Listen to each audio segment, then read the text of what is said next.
Ayan yung nadamo ko guys, oh. Ang hirap magdamo. Ayan pa yung madamo. May mga tanim kasi ako dito guys.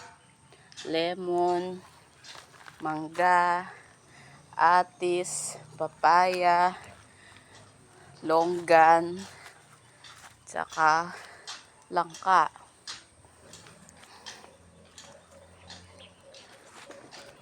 Tanim ako ng bago ngayon guys, mga ano naman, guyabano. Yung garden ko madamo na rin. Kailangan ko ng linisan. Umuulan kasi lagi guys, kaya di ako nakakapaglinis. Ayan yung papaya ko guys. Pinutulan ko yan, kaya naging dalawa yung sanga. Ayan, pinutulan ko siya guys.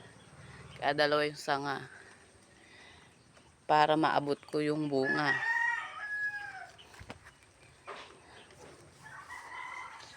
Ayan pa. Oh. Sarap yung may papaya ka guys.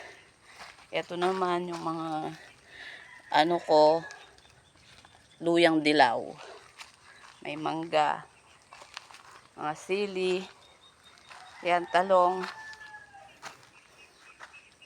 Doon mga talong, kopis, kalabasa, hindi pa namunga.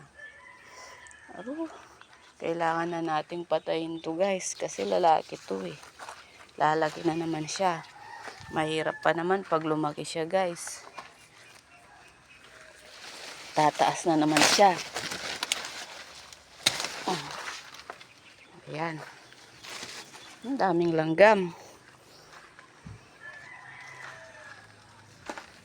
Ayan, mga sili ko guys. Kuha tayong sili. Lagay natin sa suka. Sayang. Mas masarap itong sili na to pang ano, sausawan. Kahapon namitas ako ng mga talong, wala silang ganong bunga ngayon. Maliliit pa lang. Siguro after 3 days makapitas na ako ulit.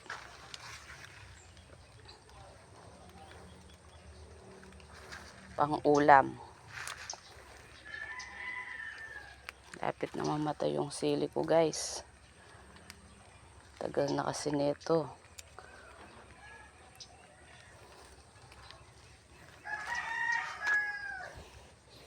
Ayan guys. Hindi pa ako nakakapaglinis dito. Next time naman. Napagod ako guys. 1 oras ang damo ko. Ayan.